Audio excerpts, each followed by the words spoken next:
मुस्लिमीन के मोअज़्ज़िज़ अरकान असम्बली, मोअज़्ज़िज़ अरकान क़ानून साज कौंसिल, साबिक़ आमिर मजलिस बल्दिया, मोअज़्ज़िज़ अरकान बल्दिया, मोअज़्ज़िज़ सदर मोतमदीन मजलिस इत्तेहादुल मुस्लिमीन, मजलिस इत्तेहादुल मुस्लिमीन के अरकान, मुहिबान मजलिस इत्तेहादुल मुस्लिमीन,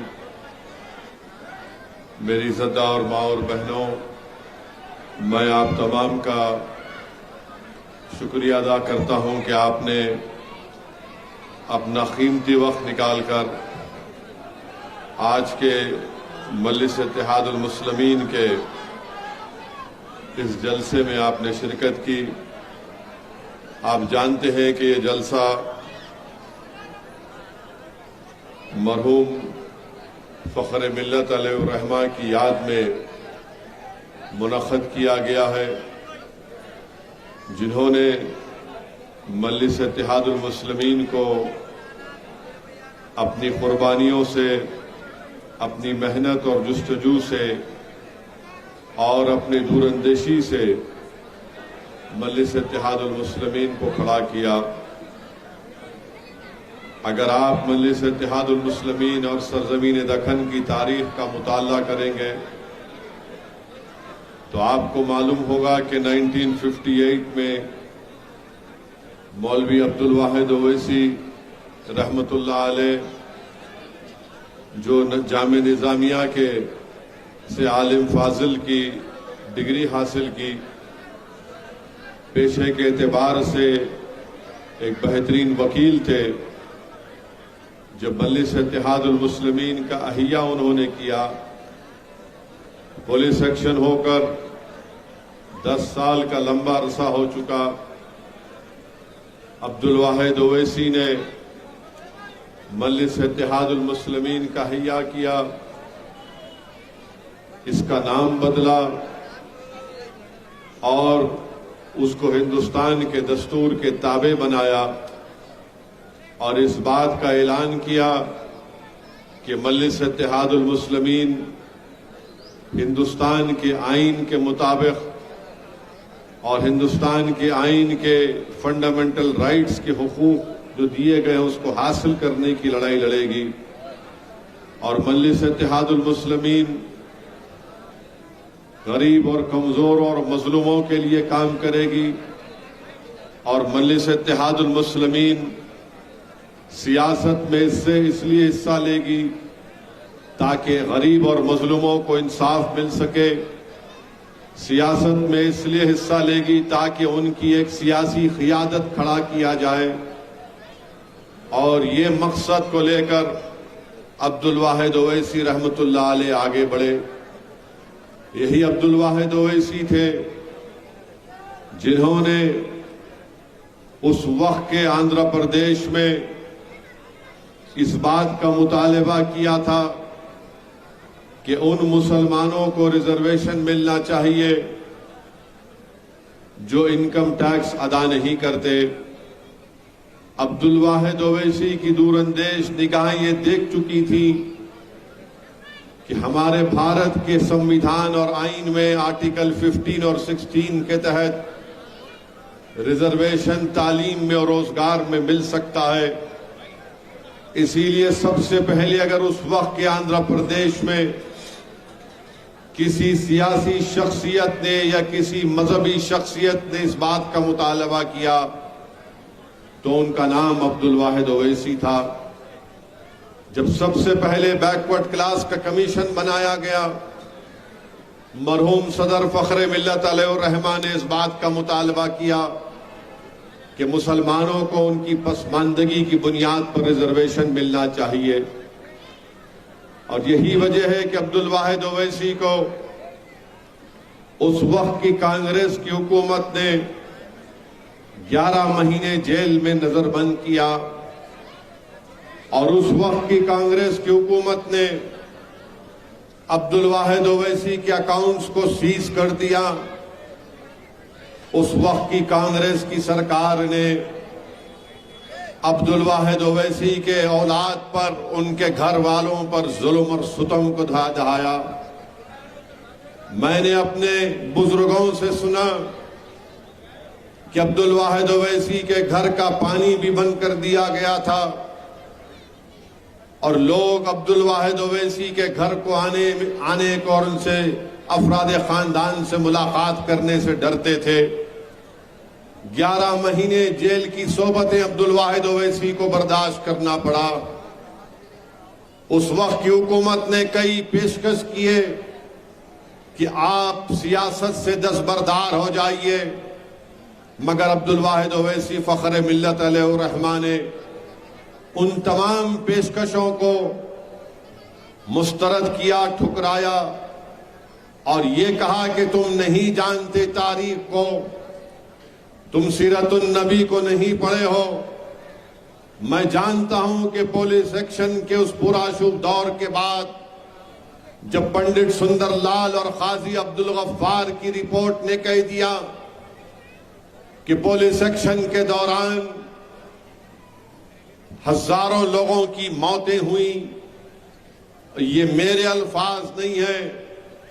आज भी नेहरू लाइब्रेरी दिल्ली में काजी अब्दुल गफ्फार और पंडित सुंदरलाल की रिपोर्ट, मेरे इस अल्फाज को आपको बता दिया जाएगा। उस रिपोर्ट का अगर आप पढ़ेंगे तो काजी अब्दुल गफ्फार और पंडित सुंदरलाल ने कहा कि 35-50 हजार से ज्यादा अक़लियतों का, मुसलमानों का कत्ल हुआ। ये मेरे अल्फाज नहीं है, पंडित सुंदरलाल की रिपोर्ट है। मेरे अजीज दोस्तों और बुजुर्गों, उस वक्त में अब्दुल वाहिद ओवैसी ने मजलिस इत्तेहादुल मुस्लिमीन का नाम बदला, उसकी सियासी तहरीक का, उसकी सियासी सफर का आगाज किया। कई इलेक्शन भी लड़े, इलेक्शन में कामयाबी नहीं मिली। दारुस्सलाम का मुकदमा अब्दुल वाहिद ओवैसी 1 साल 2 साल नहीं, 11 साल अब्दुल वाहिद ओवैसी ने दारुस्सलाम के मुकदमे को लड़ा और जब दारुस्सलाम के मुकदमे में कामयाबी मिली तो अब्दुल वाहिद ओवैसी ने दारुस्सलाम को अपने नाम पर नहीं किया, बल्कि कहा कि ये उस अवाम की और गरीबों की अमानत है और सुबह क़यामत तक दारुस्सलाम गरीबों और मजलूमों का एक मरकज रहेगा। अब्दुल वाहिद ओवैसी ने दारुस्सलाम पर जो उस वक्त के फायर सर्विस का कब्जा था, उनसे किराया हासिल किया और किराया हासिल करने के बाद अब्दुल वाहिद ओवैसी ने दारुस्सलाम के अतराफ में मलगियात को तामीर किया ताकि मजलिस इत्तेहादुल मुस्लिमीन की आमदनी कुछ हो सके। जब अब्दुल वाहिद ओवैसी मजलिस इत्तेहादुल मुस्लिमीन के सदर बने, जब दारुस्सलाम नहीं था, जब मजलिस के पास एक एमएलए छोड़ो एक रुकने बल्दिया नहीं था, जब अब्दुल वाहिद ओवैसी ने मजलिस इत्तेहादुल मुस्लिमीन के जलसों का आगाज किया तो शहर हैदराबाद में लोग, अवाम में इतना खौफ था कि लोग मजलिस के जलसे में शिरकत करना छोड़िए, मजलिस के जलसे में लाइट देने से डरते थे। यही अब्दुल वाहिद ओवैसी थे जिन्होंने मजलिस के जलसों को बगैर लाउड स्पीकर और माइक के 15-20 लोग खड़े होते, उनके दरमियान में अब्दुल वाहिद ओवैसी चल चल कर तकरीर करते, लोगों में एक एतमाद को बहाल करते, डर और खौफ को दूर करते।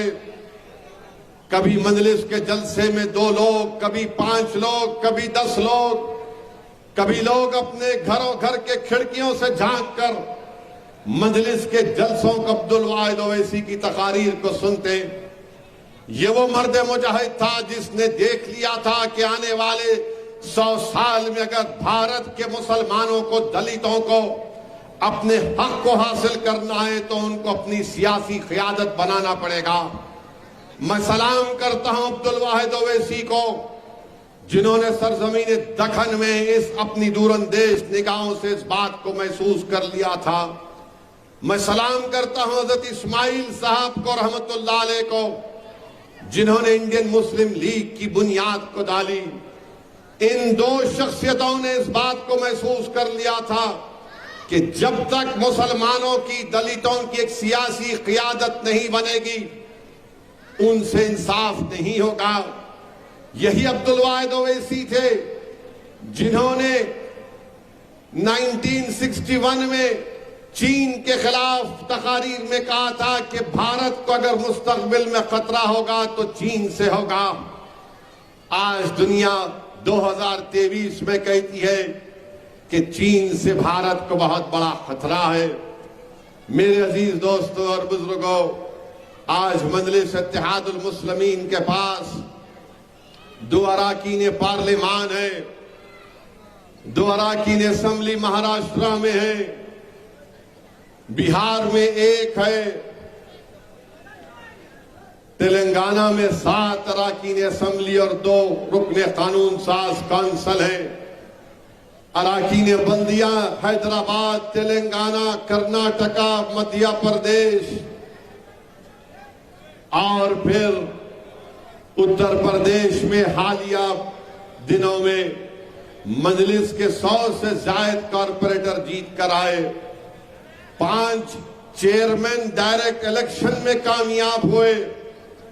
मीरठ की सरजमीन पर मजलिस के मेयर के उम्मीदवार ने 1.5 लाख वोट मीरठ के शहर में हासिल किए और 11 कॉरपोरेटर मजलिस के मीरठ शहर में कामयाब हुए। संभल शहर में मजलिस का चेयरमैन मुंतखब हुआ और उस हमारे मजलिस के उम्मीदवार ने संभल के मौजूदा रुकने असेंबली समाजवादी पार्टी के रुकने असेंबली के घर की एक खातून को हराया। मैं आज के जलसे से उन तमाम उत्तर प्रदेश के उन जिम्मेदारों को, उन लोगों को शुक्रिया अदा करता हूं जिन्होंने मजलिस के हक में अपने वोट का इस्तेमाल किया। मैं हमारी मां और बहनों का शुक्रिया अदा करता हूं जिन्होंने मजलिस की कामयाबी के लिए मेहनतें की और अपने वोट का इस्तेमाल किया।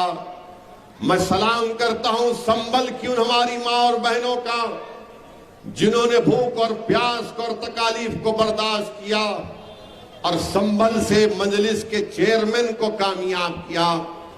ये हमारी जिम्मेदारी है कि हम मजलिस के पैगाम को लेकर और आगे बढ़े, भारत के कोने कोने में जाएं और मजलिस इत्तेहादुल मुस्लिमीन को मजबूत करें। अब्दुल वाहिद ओवैसी के जेर क़यादत जब पहला इलेक्शन लड़ा गया, बल्दिया का इलेक्शन लड़ा गया था, तो लोग ताजुब करने शुरू कर दिए। लोगों को परेशानी हुई कि 16 या 18 अराकीन बल्दिया मजलिस के जीत कर आए थे, उसमें से 5 या 6 हमारे दलित भाई रुकने बल्दिया मुंतखब होकर आए। तो रातों रात कांग्रेस की हुकूमत ने, जब हैदराबाद और सिकंदराबाद की बल्दिया अलग थी, तो मजलिस की बढ़ती हुई ताकत को देखकर और मजलिस की कामयाबी के कदमों को रोकने के लिए उन्होंने हैदराबाद और सिकंदराबाद की बल्दिया को एक बना दिया। बहरहाल मेरे अजीज दोस्तों और बुजुर्गों, हम उस शख्स को खराज अकीदत पेश करने के लिए आज जमा हुए हैं जिन्होंने अपनी जिंदगी का एक एक लम्हा मजलिस इत्तेहादुल मुस्लिमीन की मजबूती के लिए, मजलिस इत्तेहादुल मुस्लिमीन की कामयाबी के लिए लगा दिया। मेरी अल्लाह से सिर्फ यही दुआ है कि अल्लाह सुब्हाना व तआला फख्र मिल्लत अलैहिर रहमान और उनके साथ वो तमाम जो साथियों ने, हमारे बुजुर्गों ने, जो उस वक्त जब मजलिस के पास कुछ नहीं था, जिन्होंने तकालीफ और मसाइब और मुश्किलात को बर्दाश्त किया, अल्लाह हमारे तमाम मरहूम कायदीन को, सदरों को, अराकीन को अल्लाह उनकी मग़फ़िरत करे, अल्लाह उनके क़ब्रों को नूर से भर दे और अल्लाह हम तमाम को उनका नेक नेमल बदल बनाए और अल्लाह हमको तौफीक दे कि हम उनके रास्तों पर चले। उनकी जिंदगी हमारे लिए एक मशाले राह है। अब्दुल वाहिद ओवैसी कुरान और सुन्नत के सख्त पाबंद थे, जामे निजामिया से पढ़े हुए थे। और मेरे अजीज दोस्तों और बुजुर्गों, मेरी आज मजलिस के मेरे तमाम रुफ़क़ाओं से अपील है कि अपने बुजुर्गों की कुर्बानियों को याद रखो। अफसोस हुआ जब दारुस सलाम में खत्म कुरान हुआ। आज मजलिस की इतनी बड़ी ताकत है, मगर दारुस सलाम में मुट्ठी भर अराकीन बल्दिया या सदर मदीना है। याद रखो, अगर तुम अपने मरहूम कायदीन को भूल जाओगे तो फिर इससे बड़ा नाइंसाफी कोई और नहीं हो सकती है। अब्दुल वाहिद ओवैसी को उनकी फातिहा के दिन या उनकी बरसी के दिन लोगों की आने की जरूरत नहीं है, मगर एक एहसास हमारे दिलों में रहना चाहिए कि जब मजलिस के पास कुछ नहीं था, न दारुस सलाम था, और जब दारुस सलाम मिलता था तो सबसे पहले साइकिल पर लोग आते थे, रिक्शा में आते थे, बाद में दौर आया तो मोटरसाइकिल पर लोग आए। आज माशाअल्लाह इतनी गाड़ियां दारुस सलाम में आती हैं कि ऐसा लगता है कि दारुस सलाम का वसी मैदान गाड़ियों से भरा पड़ा है। मगर याद रखो, ये गाड़ियां इसलिए आई क्योंकि उस वक्त के गरीबों ने अपना खून पसीना बहाया। आज ये शान और शौकत मजलिस के पास इसलिए आई क्योंकि उन्होंने भूखे रहकर जेल की सलाखों में अपनी जिंदगियां गुजार कर जमाने और जालिमों का मुकाबला करके उन्होंने हमको यहां तक पहुंचाया। इसलिए हम तमाम को उन मरहूम कायदीन की कुर्बानियों को याद रखने की जरूरत है। मेरे अजीज दोस्तों और बुजुर्गों, आज तेलंगाना रियासत में 10 साल तेलंगाना रियासत को बनकर मुकम्मल हुए। बहुत से लोग मजलिस के बारे में तबसरा कर रहे हैं, बहुत सी बातें की जा रही हैं। मैं उन तमाम लोगों से ही कहूंगा, याद रखो, मजलिस अपने मौक़िफ़ में कभी तब्दीली पैदा नहीं करती। जब तेलंगाना का एजिटेशन उरूज पर था, मजलिस ने एक फैसला लिया। लोग लाख बातें कह सकते हैं, तारीख लिखने वाला लिखेगा कि मजलिस ने एक फैसला लिया था, मगर हम अपने फैसले से पीछे नहीं हटे। अगर आज मजलिस कोई फैसला लेती है तो हम अपने फैसले से पीछे हटने वालों का नाम मजलिस इत्तेहादुल मुस्लिमीन नहीं है। याद रखो, जो बड़ी बड़ी बातें आज कर रहे हैं, ये इख्तिदार किसी के पास नहीं रहता है। लोगों को बड़ी गलत फहमी रहती है कि इख्तिदार हमारे पास रहेगा। इख्तिदार अलेक्जेंडर के पास नहीं रहा, इख्तिदार खिलजियों के पास नहीं रहा, चंद्रगुप्त मौर्य के पास नहीं रहा, इख्तिदार बड़े बड़े बादशाहों के पास नहीं रहा। तो इसलिए जो लोग आज मजलिस के बारे में बात कर रहे हैं, बोलिए आप, मुझे कोई इतराज नहीं है, जमहूरियत है। मगर हम जब कोई फैसला ले लेते हैं तो इंशाअल्लाह ताला उस फैसले से पीछे हटने वाली जमात का नाम मजलिस इत्तेहादुल मुस्लिमीन नहीं है। किसी ने कह दिया कि क्या मुसलमान ही मजलिस को वोट देते, किसी ने कह दिया कि क्या मुसलमान मजलिस को वोट देते, हमको नहीं देते। अरे भाई, मैं कौन होता हूं? मैं तो एक गुनाहगार हूं।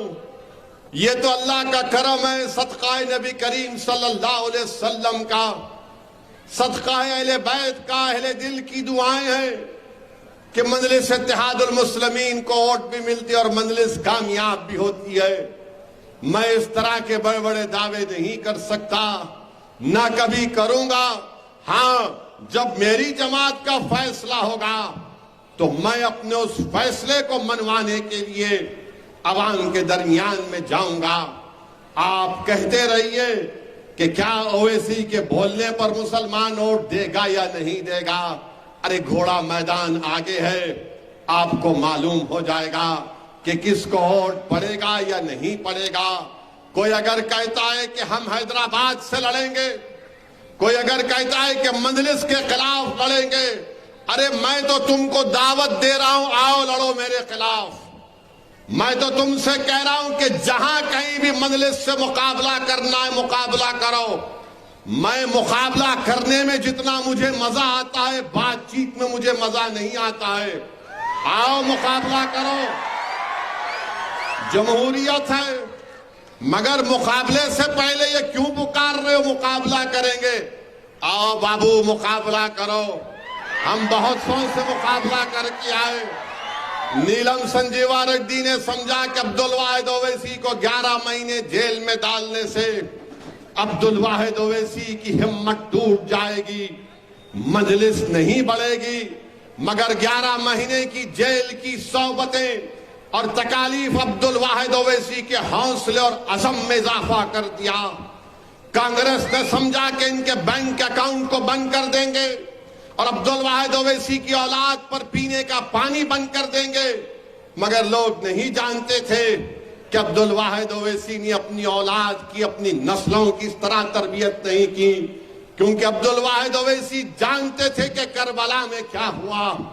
अब्दुल वाहिद ओवैसी सीरतुन नबी के तालिब इल्म थे। इसीलिए मेरे अजीज दोस्तों और बुजुर्गों, मुकाबला करो। कौन रोक रहा आपको? अरे आओ मुकाबला करो हैदराबाद की पार्लियामेंट से। तुम हैदराबाद से लड़ो, मैं मेदक भी जाऊंगा, सिकंदराबाद भी जाऊंगा, औरंगाबाद भी जाऊंगा, किशनगंज भी जाऊंगा। अरे ये मेरी मर्जी है, मेरी जमात का फैसला होगा। मगर ये मत कहो जब मुकाबला होगा तो रोना नहीं। अरे ये क्या बात है? इसीलिए बड़ी बड़ी बातें करना ये इन लोगों को जेब नहीं देता। मुकाबला करेंगे। अरे कौन रोक रहा भाई मुकाबले से आपको? हम तो हमेशा बोलते हैं कि जमहूरियत की खूबसूरती है कि मुकाबला होना चाहिए। आप आइए, आपको लड़ना है लड़िए, हैदराबाद लड़िए, चंद्रायन गुट्टा लड़िए अकबर के खिलाफ,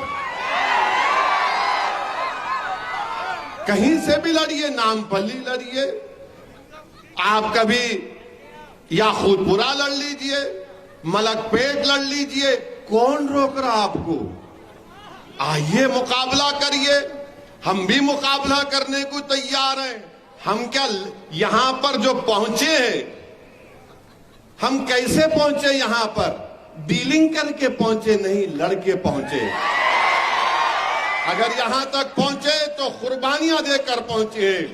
अगर हम यहां तक पहुंचे और इंशाअल्लाह सुबह कयामत तक आगे बढ़ते रहेंगे तो कुर्बानियां देते रहेंगे, मुकाबला करेंगे, जालिमों से मुकपंजा आजमाई करते रहेंगे। अरे इख्तिदार पर बहुत लोग बैठे, नीलम संजीवा रेड्डी से लेकर अब तक सब ने ही कहा कि इख्तिदार मेरे पास से नहीं जाएगा। अरे इख्तिदार किसी के पास रहने वाला नहीं है। मुकाबला करिए, कौन रोकता है आपको? अरे मैं कौन होता हूं मुसलमानों को बोलने के लिए? मैं कौन हूं? मैं तो गुनाहगार हूं। मैं तो सिर्फ मुसलमानों के, दलितों के, कमजोरों के दरमियान में खड़े होकर उनकी लड़ाई लड़ता हूं, उनके हुकूक की बात करता हूं, उनके हक के लिए लड़ता हूं। और अगर ये मेरा जुर्म है तो सुन लो, मैं ये जुर्म करता रहूंगा, क्योंकि मुझे यही बताया गया है कि जो कमजोर है उसको तुम्हारी आंखों में मजबूत रखो, जो सबसे आखिर है उसको सबसे सामने लेकर आओ। यही हमको बताया गया है। अरे ये तेलंगाना, मैं तो अपने बचपने से, मेरी उम्र 10-11 साल की थी जब से मैं अपने मरहूम वालिद की उस लेफ्ट हैंड ड्राइव 6444 की जीप में अपने स्कूल की गर्मा की छुट्टियों में, अल्लाह मग़फ़रत फरमाए, रहमत हुसैन ज़ैदी साहब की, शेख मोहम्मद अख्तर साहब की, इस्माइल ज़बी साहब की, हमारे मरहूम गुलाम गौस खां साहब की, जिनको लोग मोहब्बत से मामा कहते थे, अहमद पाशा खादरी मेरी इस बात की तस्दीक करेंगे। मैं बैठकर अपने वालिद के साथ उस तेलंगाना के मुख्तलिफ जिलों में जाता था। आदिलाबाद में अगर गए तो आदिलाबाद से सिरपुर, कागज नगर, मंचरियाल, वो क्रेमरी के जंगल से होते हुए जाते थे। मुझे सब याद है। तो ये मत समझाओ कि मैं पैराशूट से उतर कर आया। मैं भी इसी जमीन से जमीन पर पैदा हुआ, इसी जमीन पर चलकर यहां तक आया हूं। तो मुझे मालूम है कि कहां का किधर क्या काम हो रहा है। थोड़ी बहुत कोंचम पॉलिटिक्स हमको भी आती है, कोंचम ज्यादा नहीं आती, लिटिल आती है। सालारे मिल्लत बोलते थे,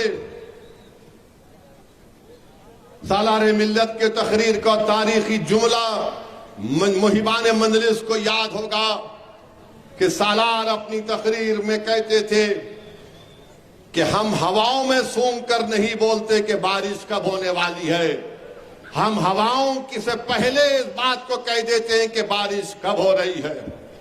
सालार ये कहते थे कि हम राख में फूंक कर खाक अपने चेहरे पर नहीं उड़ाते, हम राख में फूंक कर खाक अपने चेहरे पर नहीं उड़ाते, जब हम राख में फूंकते तो उसमें चिंगारी पैदा करते।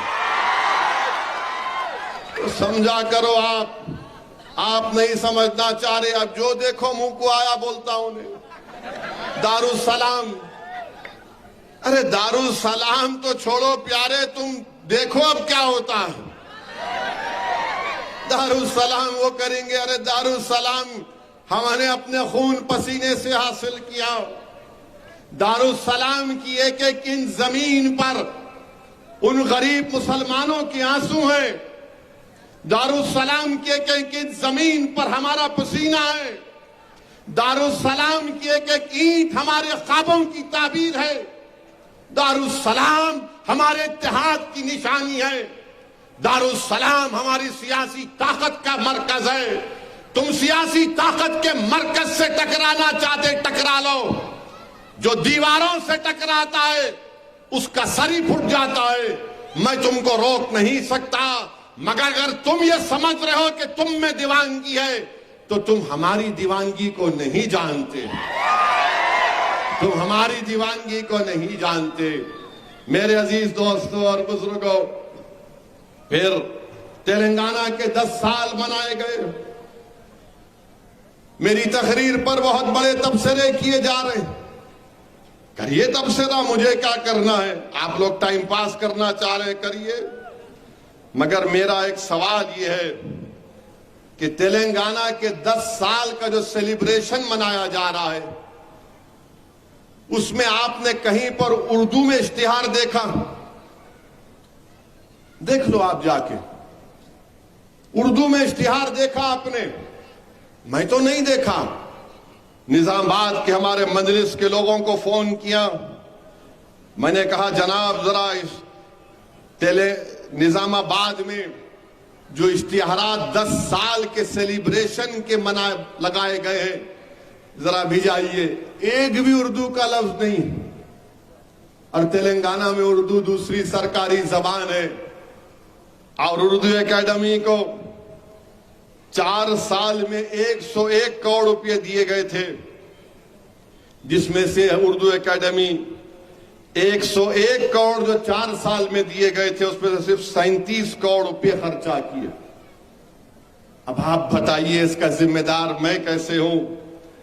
क्या हुकूमत इस पर कुछ तबसरा करेगी? अब हमारे मुखालिफिन बोलेंगे आप क्या करें, तो हम ये करें कि अकबरुद्दीन ओवैसी और अराकीन असेंबली की नुमाइंदगी पर हमने तेलंगाना की गवर्नमेंट को मजबूर किया और 66 उर्दू ऑफिसर्स का तकर्रुर किया। डिफरेंट डिपार्टमेंट में, कलेक्ट्रेट में, मिनिस्टरों की पेशियों में ये मजलिस का कारनामा था। मगर अफसोस हुआ कि 10 साल का जश्न मनाया जा रहा है और एक भी उर्दू में कहीं इश्तिहार नहीं आता, सिर्फ तेलुगु में इश्तिहार नजर आते। यकीनन तेलुगु फर्स्ट लैंग्वेज है, मगर उर्दू सेकंड लैंग्वेज भी तो है। कहां गए वो लोग जो बोलते थे गंगा जमनी तहजीब है? कहां है मेरे भाई? उर्दू को नजरअंदाज करके रख दिया गया। 10 साल रियासत तेलंगाना के मनाए जा रहे हैं। विजारती अक़लियती बहबूद, मिनिस्ट्री ऑफ माइनॉरिटी वेलफेयर को 15,000 करोड़ रुपये बजट में दिए गए। उसमें से खर्चा कितने हुए? 9,000 करोड़। अगर इस साल के बजट को निकाल दिया जाए तो करीब 12,800 करोड़ रुपए अलोकेट हुए और एक्सपेंडिचर खर्चा हुआ सिर्फ 8,800 करोड़ का। 4,000 करोड़ रुपए कम हो गए। ये क्यों कम कर दिए गए? इसका जवाब हुकूमत के पास होना चाहिए। अच्छा, तेलंगाना में 20 एसपीज हैं, सुप्रीडेंट ऑफ पुलिस हैं, उसमें से सिर्फ एक मुसलमान गौस आजम एसपी है मुल्क के। फिर मुझ पे इल्जाम लगाते बीजेपी वाले, अमित शाह हैदराबाद जैसा उतरेंगे अब आने वाले हैं, अखबार की रिपोर्ट है। जैसा शाह साहब उतरते उनके पेट में दर्द होता और तकरीर शुरू करते ही बोलते MIM पार्टी। भाइयों बहनों, गाड़ी का स्टीयरिंग इनके पास है, 4% हम खत्म कर देंगे। अरे भाई, मेरे हाथ में अगर गाड़ी का स्टीयरिंग है तो 20 जिले में एक मुसलमान एसपी क्यों है? कौन जिम्मेदार है इसका? 33 डिस्ट्रिक्ट कलेक्टर में एक मुसलमान एसपी है जगतियाल जिले की। इसका जिम्मेदार मैं हूं क्या? हम पूछना चाह रहे हैं कि अगर इल्जाम मजलिस पे लगता, वो हिंदी का लफ्ज है तुष्टीकरण की राजनीति मजलिस कर रही है। अंग्रेजी में बोलते हैं अपीसमेंट के, मजलिस को खुश किया जा रहा है। कौन सा खुश किया जा रहा है हमारे को? हमारे बजट के पैसे 4,000 करोड़ रुपए नहीं दिए, स्टीयरिंग मेरे हाथ में है। एक मुस्लिम एसपी है, मगर बीजेपी बोलते नहीं इन्हों चला रहे। अरे कौन चला रहा मेरे को मालूम। और फिर आप देखो तेलंगाना में उस्मानिया यूनिवर्सिटी का वाइस चांसलर कौन है? डी रविंदर साहब है। उनकी कास्ट क्या है? यादव है। रजिस्ट्रार कौन है? लक्ष्मी नारायण साहब, वो दलित है, माला कम्युनिटी से है। काकतिया यूनिवर्सिटी वरंगल के वाइस चांसलर रमेश साहब हैं। मुनूर कापू हैं, बैकवर्ड क्लास के। Registrar Srinivas Rao upper caste के हैं। सत्यवाहाना यूनिवर्सिटी करीमनगर के वाइस चांसलर जनाब मल्लेश साहब माला बरादरी के दलित हैं। रजिस्ट्रार वरा प्रसाद हैं, अपर कास्ट के हैं। तेलंगाना यूनिवर्सिटी निजामाबाद के वाइस चांसलर रविंदर साहब हैं, बीसी हैं, बनिया कम्युनिटी के। रजिस्ट्रार यादगिरी हैं, मुनूर कापू हैं। पालमोर यूनिवर्सिटी महबूब नगर के वाइस चांसलर लक्ष्मीकांत राठौड़ हैं, हमारे शेड्यूल्ड ट्राइब के लंबाड़ा भाई हैं। रजिस्ट्रार गिरिजा है, जो दलित मादिगा के एससी हैं। महात्मा गांधी यूनिवर्सिटी नलगुंडा के वाइस चांसलर गोपाल रेड्डी साहब हैं, रेड्डी बरादरी से हैं। रजिस्ट्रार कृष्णा राव साहब हैं, माला हैं, शेड्यूल्ड कास्ट के हैं। BR Ambedkar open university vice chancellor Velama बरादरी के हैं। Registrar Venkat Narasimha Reddy upper caste के हैं। JN Jawaharlal Nehru architecture fine arts university के वाइस चांसलर N कविता हैं, वेलमा हैं। रजिस्ट्रार के सुंदर हैं, माला हैं, कम्युनिटी के दलित हैं। पोट्टी श्रीरामुलु तेलुगु यूनिवर्सिटी के वाइस चांसलर किशन राव साहब वेलमा हैं, अपर कास्ट के हैं। रजिस्ट्रार रमेश नायक शेड्यूल्ड ट्राइब के हैं। KNR हेल्थ यूनिवर्सिटी वरंगल के vice chancellor doctor Karunakar Reddy हैं, रेड्डी अपर कास्ट के हैं। रजिस्ट्रार डॉक्टर S संध्या हैं। Professor Jaishankar agriculture university vice chancellor जनाब जयशंकर ने बड़ा मेहनत की तेलंगाना के उसूल के लिए, उनके नाम से एग्रीकल्चर यूनिवर्सिटी को रखा गया। वाइस चांसलर रघुनंदा राव हैं, वेलमा हैं। रजिस्ट्रार वेंकट रमना साहब हैं, बैकवर्ड क्लास के हैं। कोंडा लक्ष्मण तेलंगाना हॉर्टिकल्चर जो मुलुगु में, उसके vice chancellor doctor P Neeraj Prabhakar हैं, वेलमा हैं। रजिस्ट्रार जनाब प्रकाश साहब हैं, बैकवर्ड कम्युनिटी के हैं। JNTU हैदराबाद के वाइस चांसलर नरसिम्हा रेड्डी साहब हैं। रजिस्ट्रार जनाब मंजूर साहब हैं, जो हमारे मुसलमानों में नूर बाश होते हैं। उनको BC-B में मिलता है। अब जो मुझ पर इल्जाम लगाते हैं और जो झूठा प्रोपेगेंडा करते हैं और जो ये कहते हैं कि क्या ओवैसी बोलने से मुसलमान वोट देगा, तो बताओ 15 यूनिवर्सिटीज में एक भी मुसलमान वाइस चांसलर क्यों नहीं है? क्या हमारे पास पढ़े लिखे प्रोफेसर नहीं है? 15 यूनिवर्सिटी में एक भी वाइस चांसलर नहीं है। और कितने बनाए गए? वेलमा बरादरी के 6 वाइस चांसलर, रेड्डियों के 4, मुनूर कापू भाइयों के 2, यादवों का 1, शेड्यूल कास्ट का 1, शेड्यूल ट्राइब का 1 वाइस चांसलर। मुसलमान को क्यों नहीं मनाया गया? इसका जवाब कौन दिया जाएगा? और आप कल बोलेंगे नहीं नहीं इन्हों फिरका परस्ती करते, इन्हों कम्युनल बात करते।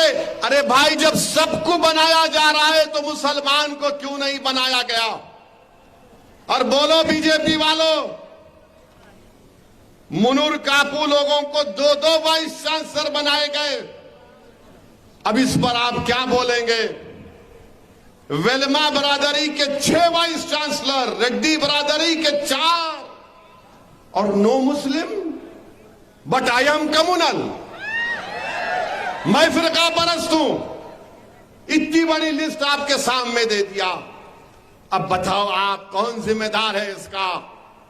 अच्छा, हद तो यह हो गई, ये जुबली हिल असेंबली कॉन्स्टिट्यूंसी है, बाजू आपकी है ना, वहां पर नए पुलिस स्टेशन बनाए जा रहे थे। तो वहां की आवाम ने कहा कि ठीक है, पुलिस ने प्रपोजल दिया, मेरा भी नहीं था, कि एक टोली चौकी पुलिस स्टेशन बनाया जाएगा। तो वहां के एमएलए साहब को तकलीफ हो गई, बोले नहीं टोली चौकी नाम कैसा? तो हमने कहा शेख पेट। तो बोले नहीं टोली चौकी नहीं, शेख पेट भी नहीं, नया पुलिस स्टेशन फिल्म नगर। आखिर टोली चौकी से शेख पेट को वहां के एमएलए को इतनी नफरत, एलर्जी क्यों है? क्यों है आखिर? और वहां के लोगों को फिल्म नगर जाना पड़ेगा 5 किलोमीटर दूर। अजीब मामला है। मगर मैं फिरका परस्त हूं। टोली चौकी के नाम से नफरत, शेख के पेट से नफरत, और शेख के पेट में कुछ भी नहीं है, उन्हें शेख है खाली। आप नहीं बनाना चाहते, ठीक है, अब आप देख लो, ये अवाम फैसला करेगी कि क्या करना है क्या नहीं करना है। मगर हम तो तैयार हैं भाई। और मजलिस का जो दफ्तर है, जो लोग जिम्मेदार लोग ये बोल रहे कि मुसलमान का इनको वोट देता, मैं उनको दावत दे रहा हूं, आप कभी दारुसलाम को आओ, दारुसलाम में बैठकर देखो कि हमारे साथ एमएलए बैठते, मैं बैठता हूं, अराकीन बल्दिया बैठते हैं, कोई दरवाजा नहीं, अवाम आती हमसे काम करा के चले जाती। हम उनसे पूछते नहीं कि क्या तुम मुसलमान हो या दलित हो या बैकवर्ड क्लास हो या हिंदू हो या ब्राह्मण हो या रेड्डी हो या वेलमा हो या मुनूर कापू हो या मुदिराज हो। हम उनसे यही कहते हैं कि आप आए दारुसलाम को, बोली हम क्या खिदमत कर सकते हैं आपकी। आज से 3 दिन पहले एक शेखर नामी शख्स आया था, 4 या 5 दिन पहले, आकर मुझसे कहा कि असद भाई, मैं सुल्तान बाजार में फुटपाथ पर डब्बा लगाकर कारोबार चलाता हूं। मैंने बोलो क्या है? बोले असद भाई, मेरी बच्ची एसएससी या इंटर में 90% लेकर आई, अपनी बेटी को भी लाया। साहब सिर्फ किताबें दिला दो, मेरी बच्ची काबिल बन सकती है। और उसकी किस्मत थी, मेरे एक जानने वाले वहां पर आए थे, उन्होंने मुझसे कहा कि मैं कुछ मदद करना चाह रहा हूं। तो मैंने कहा भाई इसकी मदद कर दो। तो उन्होंने मदद कर दी, उसकी देखा भी नहीं। उसके बाद मेरे को बोले असद साहब, मैं ये क्या देखा हूं कि आपने शेखर की बच्ची को मुझसे मदद करवा दिया। मैंने कहा देखो भाई, शेखर हो या शेख हो, हर एक की बेटी को पढ़ना चाहिए। हम कोई तफरका नहीं करते। मदद इंसान की करना जो मजलूम है, जो कमजोर है।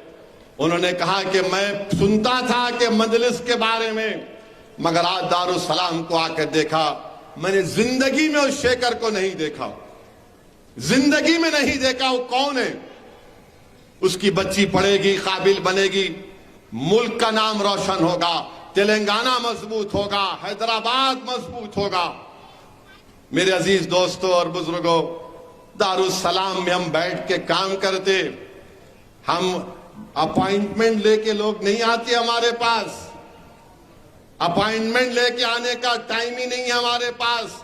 और अगर कोई दारुस्सलाम में आकर मुझसे बोलता मेरे को फुला शख्स भी जाए, तो मैं उनको बोलता हूं फुला शख्स को आके बोलो तुमको जानते।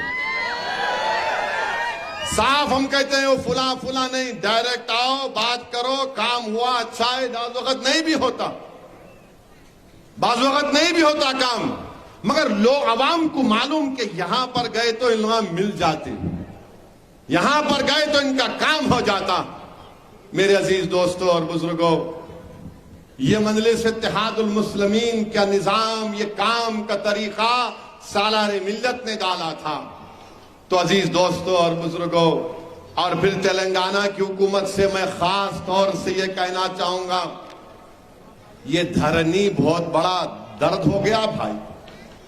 अब आप लोगों को नहीं मालूम धरनी से क्या फायदा हो रहा आपको, मगर धरनी में वो जो हिबा होता है ना, ओरल गिफ्ट, ओरल गिफ्ट जब करते धरनी में चढ़ता ही नहीं है। सुप्रीम कोर्ट के फैसले बता दिए, सुप्रीम कोर्ट का फैसला है ओरल गिफ्ट हो सकता मुसलमानों में, मगर धरनी में चढ़ता ही नहीं उन्हें। अरे काय का धरनी है भाई ये। और फिर धरनी के ताल्लुक से हम तो हुकूमत को बताना चाहेंगे, अगर एक पर्टिकुलर सर्वे नंबर रिकॉर्ड हो गया नोशनल खाता बोल के, और रिकॉर्डेड हो गया प्रोहिबिटेड प्रॉपर्टीज वेबसाइट में, तो सर्वे नंबर को बदल ही नहीं सकते। और धरनी से लोग परेशान हो रहे हैं, गरीब परेशान है। फिर कन्वर्जन ऑफ लैंड नाला करेंगे, ये आपका शेरलिंगमपल्ली, गंडीपेट, बालापुर, महेश्वरम आपका इलाका, राजेंद्र नगर, केसरा, मलकाजगिरी, यहां पर कीमतें बढ़ गई, नॉन एग्रीकल्चर प्लॉट है, तो इसको बदलना जरूरी है ना। नाला टू प्लॉट उन्हें करता ही नहीं धरनी, यानी इतने तकालीफ इस धरनी में। फार्म 32A का मसला है, उसमें क्या होगा बताओ आप।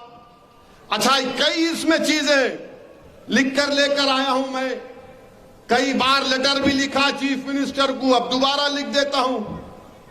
नहीं मालूम पहुंचेगा या देखेंगे क्या करेंगे, वो उनका मामला है, मगर धरनी से गरीब बहुत परेशान है, अवाम बहुत परेशान है, और हिबा तो होता ही नहीं है। अच्छा, ये जो बीजेपी के लोग पूरे मुल्क में, पूरे देश में नफरत की फिजा को बढ़ा रहे हैं। अभी महाराष्ट्र कोल्हापुर में एक धरना हो गया, 30,000 आरएसएस के लोग रोड पर निकल कर आ गए, और क्या निकल कर आए कि किसी ने टीपू सुल्तान की फोटो लेकर निकला, तो आप रोड पर निकल कर आ गए। मैं नरेंद्र मोदी देश के प्रधानमंत्री, वजीर आजम से और बीजेपी आरएसएस से पूछना चाहता हूं, जब आपने अनलॉफुल एक्टिविटीज प्रिवेंशन एक्ट में उसके फर्स्ट शेड्यूल में आपने 44 ऑर्गेनाइजेशन को कहा कि बैन है, तो आप एक लिस्ट बना दो कि नाम टीपू रखे तो बैन, औरंगजेब रखे तो बैन, बाबर रखे तो बैन, खिलजी रखे तो बैन, जहांगीर रखे तो बैन, बहादुर शाह जफर रखे तो बैन, शाहजहां रखे तो बैन, कुली कुतुब शाह रखे तो बैन। निकाल दो लिस्ट, ये नाम भी नहीं रख सकते आप, बोल दो। टीपू की फोटो लेकर गए, तो उनका एक मिनिस्टर है महाराष्ट्र का, गार्डियन मिनिस्टर दीपक कि सरकार उनका नाम है। उन्होंने बोल रहे कि हम 21 लोगों को पकड़ लिए। फोटो रखना जुर्म है तो बताओ कौन सा सेक्शन है आईपीसी का? आपके पास प्रोहिबिटेड लिस्ट है तो नामों की लिस्ट भी बना दो आप, और बोल दो कि असदुद्दीन ओवैसी नाम नहीं रखना, वरना उसकी जबान से भड़काऊ भाषण निकलता है। बोल दो ये नाम नहीं रख सकते आप। और अब ये बोल दो कि वो प्रोहिबिटेड नामों की लिस्ट में हम गोडसे का नाम नहीं रखेंगे क्योंकि हमारा प्यारा है, हम आप्टे का नाम नहीं रखेंगे क्योंकि हमारा वो दिलबर है, मदन लाल पाहवा का नाम नहीं रखेंगे क्योंकि हमारा दूध पेड़ा है। अब नाम पे भी मामला आ गया, नाम पे। अरे वो टीपू की भी फोटो नहीं थी, वो किसी औलिया अल्लाह की फोटो थी। बच्चे जाकर समझाए पुलिस वालों को, मगर इन्होंने बोल दिया नहीं फोटो नहीं रखना।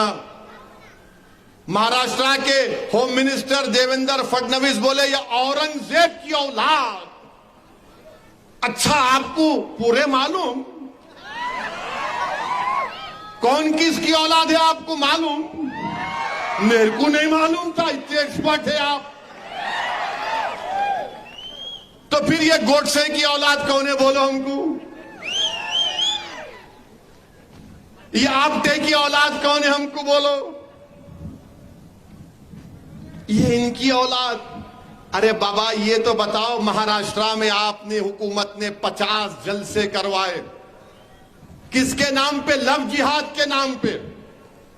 अच्छा आपको मालूम लव जिहाद पहले कहां शुरू हुआ था? सबसे पहले माने लव जिहाद का मतलब कोई माने झूठ धोखा देना। अब मैं बताता हूं आपको, कल अगर कोई संघी आरएसएस या अंबेडकर का दुश्मन या मुसलमानों का दुश्मन या संविधान का दुश्मन लव जिहाद बोला तो बोलना अरे चुप। अब सुनो, ये एक आदमी का नाम था आप्टे,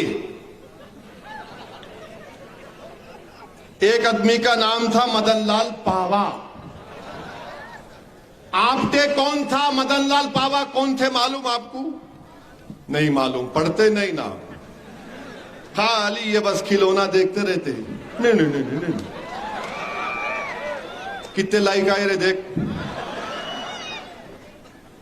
कितने आए देख, मैं इंस्टाग्राम पे कितना देख। अरे क्या है, पढ़ो जरा। बहरहाल ये आप्टे मदनलाल पावा गोडसे के साथ मिलकर महात्मा गांधी के कत्ल के मुजरिम हैं। इन्होंने महात्मा गांधी को कत्ल किया। तो ये जो आप्टे हैं इन्हों शादीशुदा थे, आप्टे शादीशुदा थे, मगर चोंच मारने की दी बीमारी थी इनको। अब ओल्ड सिटी के हैदराबाद की जबान में तो बोलते मियां बुढ़ा हो गया, दीवारा कूदना छोड़ दे। तो मैं नहीं बोल सकता, मगर बोलते, मैं नहीं बोलता, वो उसमें भी बोलता हूं आपको। तो आप्टे क्या थे? शादी कर लिए, मंगर रंगीले थे। तो आप्टे क्या करे, एक क्रिश्चियन बच्ची थी, उसका नाम मनोरमा था, उससे इश्क में मुब्तला हो गए। शादीशुदा थे, उससे रंगरलियां मना रहे थे। उन्होंने बंबई में पढ़ते थे तो इन्होंने जाके इनको चौपाटी पे लेके जाते थे, बैठ के पिक्चर देखते थे। बहुत बार, अब नहीं बोल सकता, 12 लंबी कहानी है उनकी। और इसको बोल के गए कि मैं दिल्ली जा रहा हूं, बोले नहीं कि गांधी को मारने जा रहा हूं, मैं दिल्ली जा रहा हूं, फिर बाद में आ तो अपन फिर मिलेंगे। दिल्ली गए और गांधी को मारने से पहले अपने मां बाप की पसंद की बच्ची को भी देख के आए कि इससे शादी करूंगा। उसको ले जाके साड़ी भी दिए। अब इसको क्या बोलते बोलो? शादीशुदा है और फिर आप एक से इश्क लड़ा रहे हैं, उसको भी धोखा, और जाके तीसरी को बोल रहे मैं तेरे से शादी करूंगा। और फिर गांधी को कत्ल करने के बाद वापिस आकर मनोरमा के साथ मनोरमा कर रहे थे। तो जब उसको पुलिस जाकर बोली कि ये आपटे है, पापी है, ये गांधी का कातिल है, तो मनोरमा ने कहा, यकीन नहीं आया उसको। उसने कहा कि इस फोन पर खैर उसका फोन आने वाला है। फोन आया तो उस वक्त की पुलिस को मालूम हुआ कि आपटे एक जगह पर है, वहां जाकर आपटे को पकड़ लिए। अब इसको क्या बोलेंगे बीजेपी वाले? इसको क्या बोलेंगे बीजेपी वाले? बोलो। और फिर ये एक साहब हैं मदन लाल पहवा, इनकी भी बड़ी रंगीन दास्तान है। अहमदनगर जो महाराष्ट्र में है, वहां की एक बहुत बड़ी तवायफ औरत थी। हाँ, तुम सुनो, अभी रंगीन बात करो, तुम्हारे को एक्साइटेड हो रहे, बैठे रहो, सुनो। ये मदनलाल पावा साहब अहमदनगर में थे, तो इनको वहां पर एक तवायफ की बेटी थी। वो तवायफ की बेटी से इश्क में मुब्तला हो गए और उसके साथ उन्होंने जो भी, तो मदनलाल पाहवा, उसका नाम शेवंती था। क्या नाम था उसका? शेवंती। ये मदनलाल पाहवा भी गांधी के कत्ल में मुलविस थे। ये रेफ्यूजी थे पाकिस्तान उस वक्त के, वहां से आए थे। गांधी के कत्ल के बाद जब इनको गिरफ्तार किया गया, तो ये शेवंती, जिसने कसम खाई थी कि मैं तवायफ की तरह जिंदगी नहीं गुजारूंगी, मैं मदन लाल पहवा के साथ शादी करूंगी, उसका दिल इतना टूटा कि वो अपनी मां की तरह तवायफ बन गई। ये वो लोग हैं। अरे ये लोग धोखा देने वाले हैं, ये लोग गंदे लोग हैं। और 1988 में शेवंती की मौत हुई। अब आप बताओ, अच्छा ये मदनलाल पहवा गांधी के कत्ल में सजा हुई, फांसी नहीं हुई थी, छूट गए। 64 में छूटे, तो 64 में छूट गए तो लैला के पास जाना ना, देखो मैं आ गया, नहीं गए, शादी कर लिए। इन्हों आके हमको आईना दिखा रहे, अरे तुम्हारी तारीख को जानता हूं मैं, तुम्हारा शिजरा खोल सकता हूं पूरा। अब खाली 2 एग्जाम्पल दिया हूं, अगर और दूंगा तो बहुत तकलीफ हो जाएंगी बीजेपी संघ परिवार वालों को। अब आप हमको बोल रहे लव जिहाद। अच्छा, वो एक भोपाल का मजे का किस्सा हुआ, पढ़े अखबार में? नहीं पढ़े? नहीं पढ़ते तुम लोग? खैर मैं ही पढ़ा। वो एक बीजेपी की एमपी है मोहतरमा, उन पे बहुत बड़ा वो मालेगांव का मुकदमा चल रहा। तो एक बच्ची के अम्मा बाबा उनको जाके बोले, मैडम हमारी बच्ची किसी के इश्क में मुब्तला हो गई। तो उन्होंने बोले उसका एक ही इलाज है, उसको ले जाकर केरला पिक्चर दिखाएंगे। क्या नाम है? केरला। हाँ? हमारे एमएलए अच्छा जानकारी रखते हैं। तो बहरहाल केरला स्टोरी लिख जाके वो मैडम दिखाए बच्ची को, उन्हें देखने के दिन उसी रात अपने घर से भाग गई। अरे क्या दिखाया रे भाई तू उसमें? उन्हें भाग गए। मीडिया लिखा, मैंने लिखा, उन्हें भाग गए। इसीलिए हम बोल रहे गवर्नमेंट से, ये इश्क के मामलात में मत आओ आप, जो सही कर रहा है कर लें दो, मगर आप कबाब में हड्डी नहीं बनेंगे बल्कि पत्थर बनेंगे। अब आप बोलते लव जिहाद। अच्छा, अगर महाराष्ट्र में लव जिहाद हो रहा है तो एक एस्टिमेट दो, नंबर दो कि अहमदनगर में ये हुआ, कोल्हापुर में ये हुआ, सांगली में हुआ, वेस्टर्न महाराष्ट्र में हुआ, मराठवाड़ा में हुआ। बताओ, कुछ नहीं है। नहीं, लव जिहाद हो रहा है। कहां हो रहा है? किधर हो रहा है? 50 जलसे बीजेपी की सरकार ने महाराष्ट्र में करवाए, सिर्फ नफरत फैलाने के लिए, मुसलमानों को, इस्लाम को बदनाम करने के लिए। और मैं खड़े होकर जिम्मेदारी के साथ कह रहा हूं कि साजिश यही है कि पार्लियामेंट के इलेक्शन से पहले महाराष्ट्र में कोई फसाद करवाया जाए। मैं सलाम करता हूं औरंगाबाद के हमारे मजलिस के अरकान को और इम्तियाज जलील को। जब महाराष्ट्र औरंगाबाद में फसाद कराने के लिए पूरी कोशिश हो रही थी तो इम्तियाज जलील ने 3 घंटे एक मंदिर के सामने खड़े होकर मंदिर की हिफाजत की और फसाद होने नहीं दिया। इस स्क्रिप्ट पर इम्तियाज जलील ने पानी डाल दिया। इसीलिए हम महाराष्ट्र की बीजेपी की हुकूमत से, गवर्नमेंट ऑफ इंडिया से ये कह रहे हैं कि आप रोको इन चीजों को। महाराष्ट्र में आपको पार्लियामेंट जीतना है वो अलग बात है, मगर इस तरह से नहीं होगा। आपकी सरकारें 30,000 लोग कैसे निकल कर आ गए?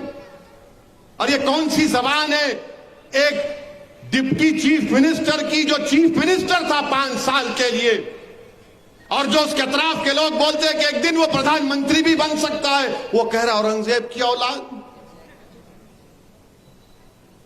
फिर गोडसे की औलाद कौन है? आप्टे की औलाद कौन है? मदन लाल पाहवा की औलाद कौन है? मेरे अजीज दोस्तों और बुजुर्गों, फिर आप देखेंगे मध्य प्रदेश में दामू एक जिला है, वहां पर एक गंगा जमुना स्कूल है। इस स्कूल ने इश्तिहार दिया कि हमारे पास इतने बच्चियां पास हो गए आला दर्जात में। एक बच्ची की फोटो थी दुपट्टा डाले हुए, तो मध्य प्रदेश के चीफ मिनिस्टर का बयान आ गया, मैं अपनी भतीजियों और भांजियों पर जबरदस्ती हिजाब डालने की मुखालिफत करता हूं।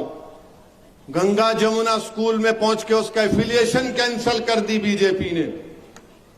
फिर कलेक्टर को बोले, दामों के कलेक्टर गए, कलेक्टर जाकर देखे तो मालूम हुआ कि ऐसा कोई जबरदस्ती है ही नहीं, किसी को हिजाब निकाब या दुपट्टा का प्रेशर ही नहीं है। कलेक्टर ने ट्वीट किया कि सब बकवास है, झूठ है। एसपी ने कहा कि झूठ है वहां के सुप्रीम ऑफ पुलिस ने, मगर उसके बावजूद भी मुख्यमंत्री बोले नहीं कुछ तो है। उसके बाद क्या हुआ कि वहां पर उस जिले के बीजेपी के सदर ने डिस्ट्रिक्ट एजुकेशन ऑफिसर जब अपने ऑफिस को जा रहा था तो उसके मुंह पर काली इंक फेंक दी कि तूने सही रिपोर्ट नहीं दी, वहां पर बच्चियों को, हिंदू बच्चियों को हिजाब पहनाया जा रहा है। कलेक्टर बोल रहा है, एसपी बोल रहा है, मगर नफरत है मुसलमानों से, नफरत है, हमारी बच्चियां हिजाब पहनती हैं। इससे बढ़कर और क्या कह सकता हूं मैं। उत्तर प्रदेश में बरेली से दिल्ली बस जा रही है, बस रास्ते में रुकी तो किसी मुसलमान ने कहा कि भाई एक 3 मिनट रुक जाओ, हम नमाज पढ़ लेते हैं। नमाज पढ़े तो क्या हुआ, 3 मिनट सिर्फ 2 मुसलमान नमाज पढ़े तो कृष्णपाल सिंह ड्राइवर को और मोहित यादव जो कॉन्ट्रैक्ट का एम्प्लॉय है, कृष्णपाल यादव को सस्पेंड कर दिए, मोहित यादव को बरतरफ कर दिए। क्या बोलते, सिर्फ 2 मिनट बस ज्यादा रुकी, मुसलमान नमाज पढ़े। अरे नमाज पढ़े तो क्या क़यामत आ गई बोलो। अगर नमाज पढ़ना गुनाह है तो पूरे गवर्नमेंट के दफ्तरों से किसी का भी मजहबी निशान नहीं होना चाहिए। फिर कोई कलेक्टर का ऑफिस का इनाग्रेशन हो, सेक्रेटेरिएट का हो, कोई मजहबी त्योहार नहीं होना चाहिए। 2 मिनट के लिए बस रुकी तो आपने बस के ड्राइवर को सस्पेंड, और वो बेचारा जो कॉन्ट्रैक्ट एम्प्लॉय था मोहित यादव, उसको आपने बरतरफ कर दिया। और सबका साथ, सबका विकास, सबका विश्वास की आप बात करते हैं। मेरे अजीज दोस्तों और बुजुर्गों, वहीं पर आप देखो ये जो हमारे दुश्मन है सियासी, बार बार खड़े होकर बोलते कांग्रेस ये, कांग्रेस वो, हमारी वो है, हम ये करेंगे वो करेंगे। अजी हजरत खाली बोलते या कुछ करते भी तुम लोग। राजस्थान में राजस्थान में मौसम खान एक नामी शख्स को लक्ष्मणगढ़ के उनको जला दिया गया। कांग्रेस की सरकार है। फिर वहां पर जुनैद और नसीर को जिंदा जला दिया गया, किडनैप करके लेकर गए हरियाणा को जिंदा जला दिया जुनैद नसीर को। 4 महीने हो गए, 11 में से खाली 3 को पकड़े। 15 लाख का ऐलान, सिर्फ 5 लाख दिए। अरे कांग्रेसियों जो मजलिस पर उंगलियां उठाते हैं, जाओ ना वहां जाकर बोलो तुम्हारे कांग्रेस के चीफ मिनिस्टर को, अशोक गहलोत को। और हद तो यह हो गई कि जो हाफिज जाबिर, जो जुनैद और नसीर के इंसाफ के लिए लड़ रहा था, उस पर 307 का झूठा मुकदमा डाल के जेल को भिजा दिए। उसके साथ 4 औरतों पर केस बुक कर दिए। अब आप बताइए मेरे अजीज दोस्तों और बुजुर्गों, ये क्या हो रहा है हमारे मुल्क में। मेरे अजीज दोस्तों और बुजुर्गों, नफरत फैलाने का काम किया जा रहा है, लड़ाई लगाने का काम, आग लगाने का काम हुकूमतें कर रही हैं। कांग्रेस की हुकूमत है, इंसाफ नहीं करते।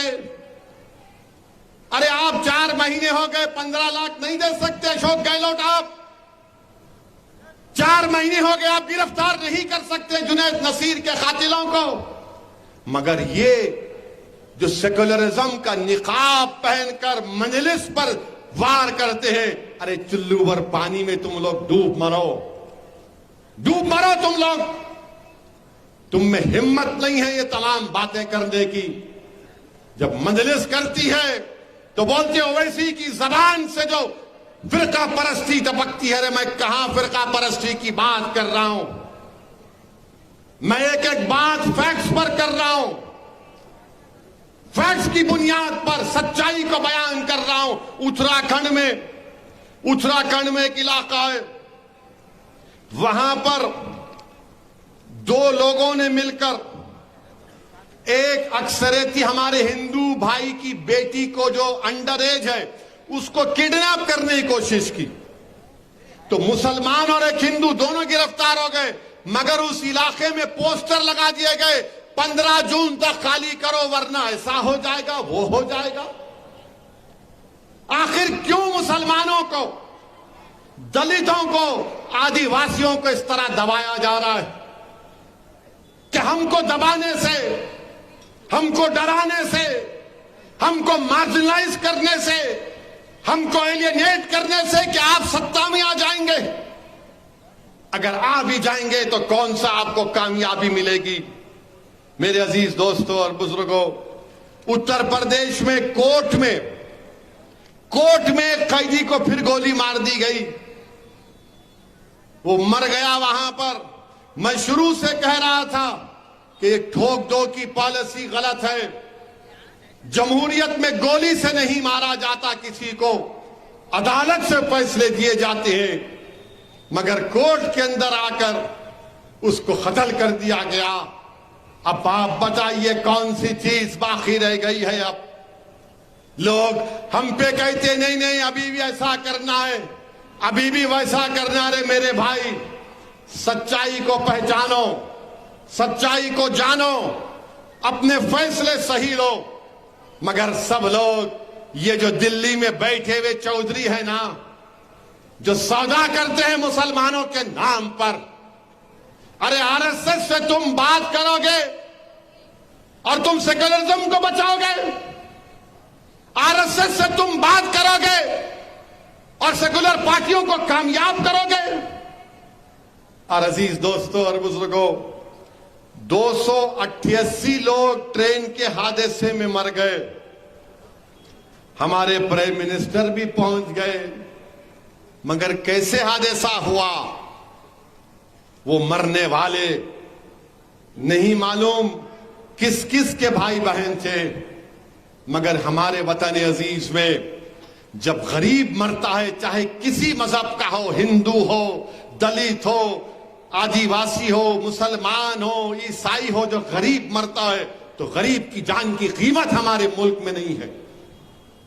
सब मरते हैं, मगर दलित जब गरीब मरता है, मुसलमान या गरीब हिंदू मरता है, कोई उससे कोई इंसाफ नहीं होता। 2 दिन 4 दिन अखबार में न्यूज बनती है, उसके बाद कोई उस गरीब को पूछ कर नहीं देखता। आपको मालूम, आदिवासी लोग, हमारे मुल्क में 70 लाख आदिवासी लोग डिस्प्लेस हो चुके हैं, कोई पुरसाने हाल नहीं। 288 लोग मर गए, ग्रेशिया ले लो, मौज बनाओ, मगर कैसे मरे उसका जवाब कौन देगा? क्यों मरे उसका जवाब कौन देगा? क्या वजीर आजम के जाने से इंसाफ हो जाएगा? अब सीबीआई को दे दिया आप। मेरे अजीज दोस्तों और बुजुर्गों, अफसोस होता है, तकलीफ होती है जब इस तरह के नजारे हम देखते हैं। 3-3 ट्रेन, 1, 2, 3 ट्रेन में टक्कर, और विश्व गुरु की बात नरेंद्र मोदी करते हैं। भारत सुपर पावर बन गया रे, 3 ट्रेन की टक्कर को आप नहीं रोक सक रहे। मुझे मालूम कि आज की तकरीर के बाद बहुत तकलीफ होगी बीजेपी वालों के पेट में, मगर सच्चाई को बयान कर रहा हूं। मेरे अजीज दोस्तों और बुजुर्गों, मजलिस इत्तेहादुल मुस्लिमीन को मजबूत करिए। मैं बार बार कह रहा हूं कि पोलिंग बूथ पर अपनी इब्तिदाओं को बनाओ, अपनी ताकत को दिखाओ, और जब वक्त आएगा एक सही फैसला इंशाअल्लाह लिया जाएगा। मैं मुकाबले से पीछे हटने वाला नहीं हूं। मैं फिर से कह रहा हूं, आप आइए, लड़िए हैदराबाद, कौन रोक रहा है आपको? You are welcome. मगर एक बात जान लो, हैदराबाद की जो सीट है ना, जो मजलिस की जो पहचान है, जो मजलिस की ताकत है, अगर इस असेंबली कॉन्स्टिट्यूंसी में तुम बैठे हो तो मैं जिम्मेदारी के साथ कहता हूं कि जब कभी इलेक्शन आता, तुम्हारी जबान पर पहले होता कि या अल्लाह मेरी जमात को तू पहले कामयाब कर दे। दुआ करते हैं ना आप लोग, या अल्लाह हमारी जमात को, हमारी ताकत को, हमारी शनाख्त को, हमारी पहचान को, हमारे बुजुर्गों की मेहनत को कामयाब कर दे। ये मेरी ताकत है, ये दुआएं मेरे साथ हैं, तुम्हारे आंसू मेरे साथ हैं, मेरे उस इज्जतदार मां और बहनों की दुआएं मेरी साथ हैं। आप मुकाबला करना चाह रहे, आजमा लो। दौलत से कोई कामयाब नहीं होता, दुआओं से कामयाब होता है। अगर दौलत से कामयाब होता तो फिर बहुत लोग कामयाब हो जाते। कोई जुल्म से कामयाब नहीं होता, कोई खिदमत से कामयाब होता है। तो मेरे अजीज दोस्तों और बुजुर्गों, आप तमाम का शुक्रिया कि आप आए। मैं आपका शुक्रिया अदा करता हूं। मेरी बातों पर गौर करिए, मजलिस को मजबूत करिए और अपनी जमात के लिए तैयार रहिए। अस्सलाम वालेकुम व रहमतुल्लाहि व बरकातुहू।